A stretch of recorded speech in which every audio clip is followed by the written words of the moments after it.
Hey, hello. It is Debbie Peterson of Getting to Clarity, and this is the way forward in your career and life, because you're only one person, show.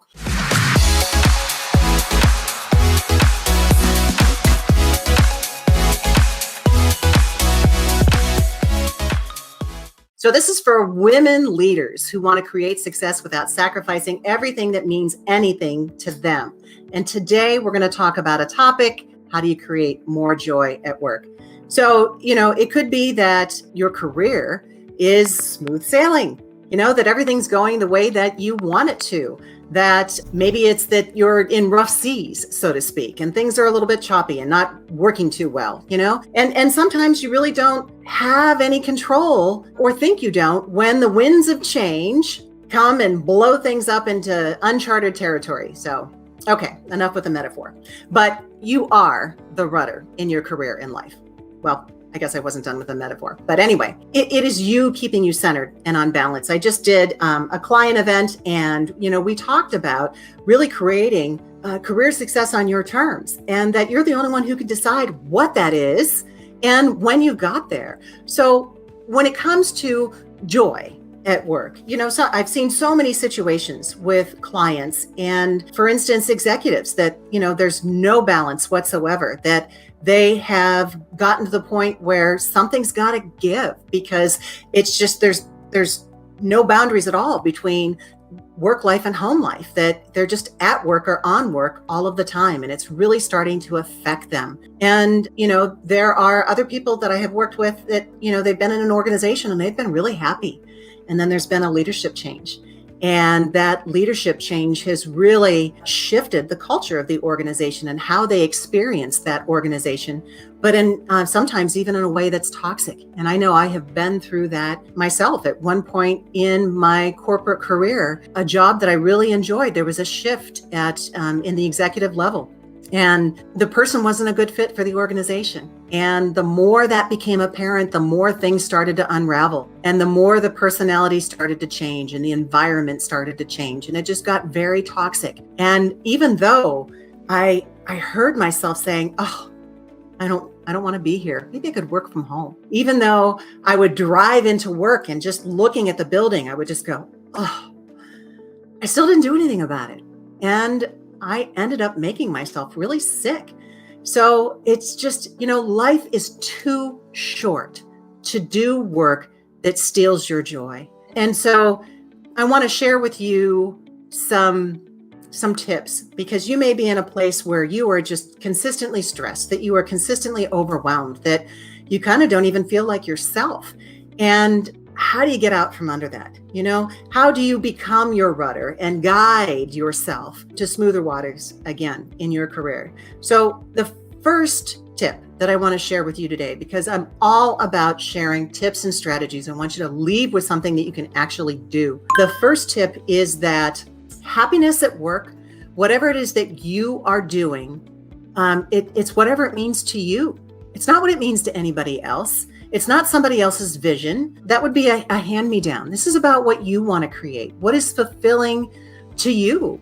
And but you have to understand what it is that means. And so I want to give you a suggestion, because I want you to leave with something to do. And the first thing I want you to consider is that in your career, happiness, whether you're a careerist, you work for someone else, whether you have a business, whether you're a consultant, you're still the CEO of your own life. So figuring out when your career is ideal, whatever it is that you do for work, when is that ideal? What does it look like?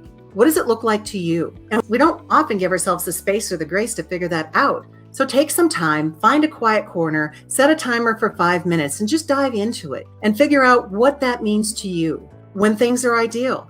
It could be that I don't want to work from home anymore. I want to work with a great team. It could be that you want to have the flexibility to travel and not be tied to one place when we get back to travel. It could be that you want to work part-time or go into the office, do some sort of hybrid work. It could be that you want to work as part of a big organization and be a contributor. It could mean to you that you want to do something that's more aligned with who you are and set up your own business. Maybe you want to make a change to your own business. So really getting clear. Like, if anything were possible, when your career is ideal, what does it look like for you?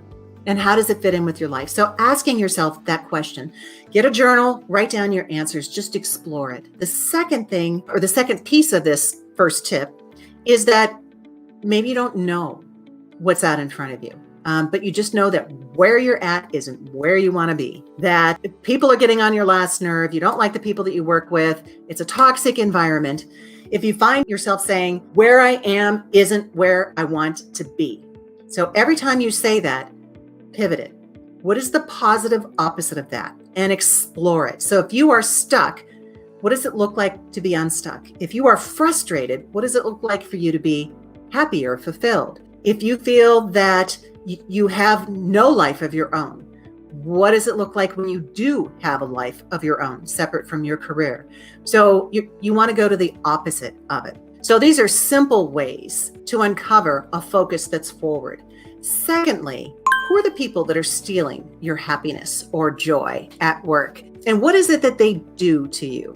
So the first thing I want to offer here is that people don't do things to you. They do things for you, because you just never know who is showing up to teach you a lesson. And that lesson is something that you need to get, that you formerly haven't gotten, okay? That will allow you to rise to the next level, that will allow you to achieve more in the direction of what you want. But they're the ones who are there to teach you that lesson. And then maybe they go away. I know I've had that happen many times in my life. So people show up for you. It's not what they do to you, it's what they do for you. And just realizing that not everybody who is with you are the right people. Surrounding yourself with the right people is so important. So people only do to you what you permit. So with permission, you're teaching them essentially how to treat you. So we teach people how to treat us.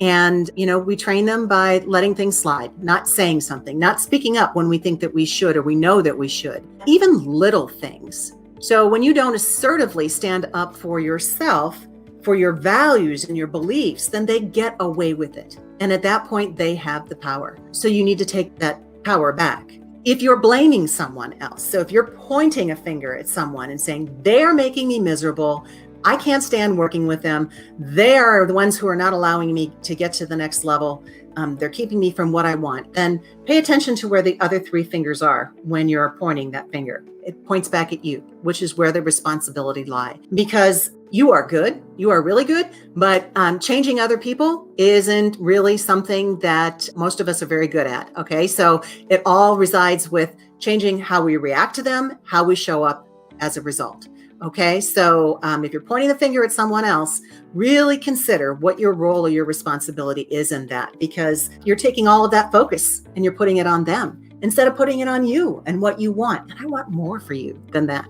The other thing is when you label them, when you say that they are keeping you from something, that they are the problem child, that they are difficult, or even if it's a situation and not a person, then you've essentially planted seeds in your mind that this is the way it is. So when you label it, you look for it, and you look for it in that manner. So being careful about that. The third tip I want to share with you today is on your emotions. So when you are feeling stuck, when you are feeling frustrating, that something has to give, that where you are isn't where you want to be, that there is no joy left in work. And if you're like me, what that looked like, I was living in a jar. At one point in my corporate career, it was like I was living in a jar and I could see out of the jar, but I couldn't access it. I couldn't touch it. I couldn't feel it. I couldn't experience it. I felt trapped. And that was a horrible place to be. And it's the inner work on the emotions. So emotions get in the way of you being able to get to where you want to go. They fog the mirror. They blur the lens of what it is that you're trying to create. They keep you from seeing options that can move you forward. They weigh you down. So having a way to deal with your emotions around these circumstances, around these people, around these events, because otherwise, as long as you are focused on all of those emotions, you are anchored to it. You are anchored to those people, those situations, those events. And so releasing the emotions allows you the freedom then to sail on. So I'm Debbie Peterson of Getting to Clarity, and I would love to be of good service to you if you would like some more clarity on what your next steps, your next level, or your next chapter in your career and life may be, then I would love to support you. So if that's of interest to you, let's hop on the phone and or Zoom and have a call. And you can go to claritywithdebbie.com, and I'd be delighted to spend some time strategizing with you. So until the next time, here is wishing you the clarity and the joy that you deserve in your career and life. Bye-bye for now.